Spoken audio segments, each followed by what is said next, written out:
হঠাৎ বাইরে জোরে হাওয়ার শব্দ হচ্ছিল। আমি ফোনের দিকে বা ঘড়ির দিকে তখনও তাকাইনি, ভাবছিলাম রাতই আছে তখনও, কারণ আমি তখনও ঘুমাইনি। তারপর একবার ভাবলাম যে বাইরে থেকে একটু দেখে আসি কত জোরে হাওয়া দিচ্ছে। সেই বুঝে এসি বন্ধ করে দিতাম। বাইরে গিয়ে দেখি পুরোই আলো উঠে গেছে, আর এরকম ঝমঝম করে বৃষ্টি শুরু হয়েছে।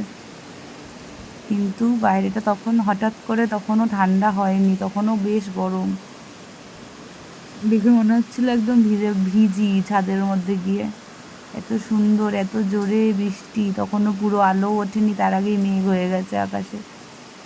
খুব একটা জোরে বাজ পড়ছিল না, তাও এসি বন্ধ করে দিয়ে বাইরে গিয়ে একটু দাঁড়িয়েছিলাম।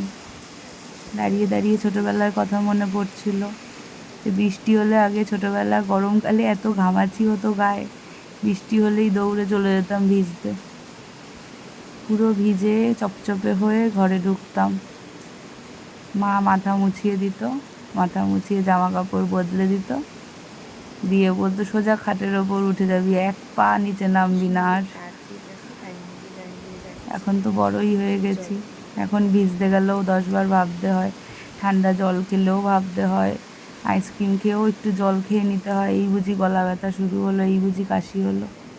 আর যাদের যাদের কোভিড হয়েছে তাদের তো আর কোনো কথাই নেই। তো তারপর জানলাটা দিয়ে আবার আস্তে আস্তে চুপ করে ঘরে চলে গেছি। সবাইকে শুভ সকাল। আমি এখনও ঘুমাইনি, মানে ভোর হয়ে গেছে, এখনও ঘুমাইনি।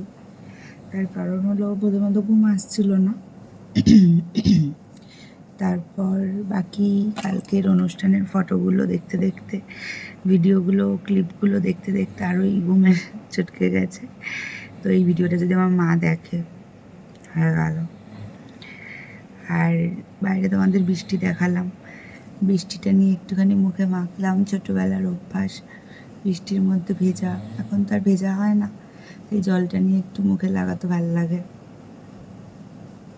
এইসব করছিলাম বাইরে দাঁড়িয়ে। এইটা দেখলে আমার মা ঠিক আছে, এবার হালকা একটু শুয়ে নিই, একটু রেস্ট নিই, বাকিটা সকালে আসছি। মানে ঘুম থেকে উঠে সকালে, এটা ঘুমাতে যাওয়ার আগের সকাল, কারণ এটা এখনও রাত আমার কাছে। আর পরে আসছি ঘুম থেকে উঠে সকালে। Good morning. এটা হচ্ছে আমার সকালের আগের না, সকালের পরের সকালের দুটো মর্নিং।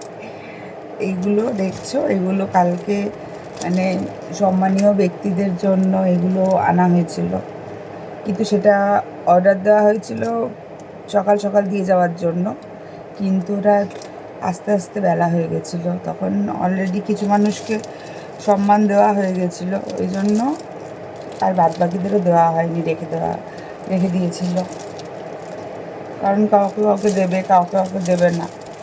এখন স্বপনবি এনে দিল, বললো নেবে। আমি ফার্স্টে বলছি কিসের ফুল, বলছে এরকম এরকম ব্যাপার। হচ্ছে হ্যাঁ দিয়ে যাও, বলছে রজনীগন্ধা আছে কিন্তু সুন্দর গন্ধ বেরোয়। হ্যাঁ দিয়ে যাও। তারপর দিয়ে গেল, 3টে মাকে দিলাম আর 3টে আমি নিলাম। কি সুন্দর লাগছে না? দাঁড়াও এটা সেট করি, তারপরে তোমার দিতে খাবো। তার মধ্যে আমার বেরিয়েছে অ্যালার্জি কি থেকে, এইখানটাতে এই জায়গাটা পুরো অ্যালার্জিতে ভরে গেছে, চুল কাচ্ছে, ভাল লাগা, মাতাল হয়ে পড়বে কিনা জানি না, তবে এখানে রেখেছি। সুন্দর লাগছে, এটা কালকে দিলে আরো ভালো হতো।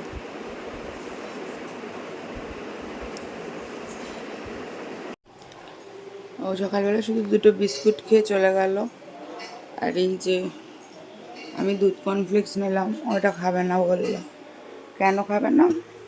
তার কারণ কালকে রাত্রিবেলা কলকাতায় ও রুটি আর চাপ খেয়েছে বলে ওর এখন কিছু খেতে ইচ্ছা করছে না, তাই ও 2টো বিস্কুট যেই চেয়েছে, ভাবছে ভালো বিস্কুট আছে, বারবন রয়েছে, আর একটা কেমন যেন একটা, ওই ওই ভাবছিল ওইগুলো দেবো।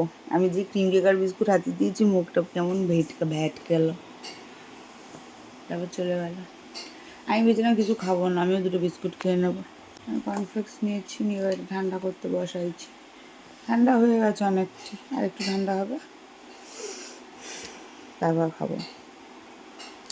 কালকে ব্লাডটা দেওয়া হলো না, আমার কপাল খারাপ, আর কী করবো।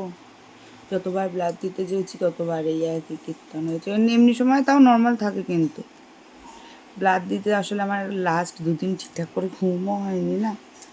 লাস্ট 2 দিন, লাস্ট যে কিছুবার ব্লাড দিতে গেছি, 2-3বার আমি ব্লাড দেওয়ার জন্য গেছি, 2-3বারই আমার এই একই অবস্থা হয়েছে।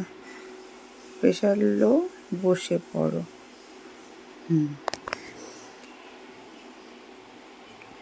এর পরের বার আবার কখনো হলে আবার ট্রাই করব রক্ত দেওয়ার জন্য।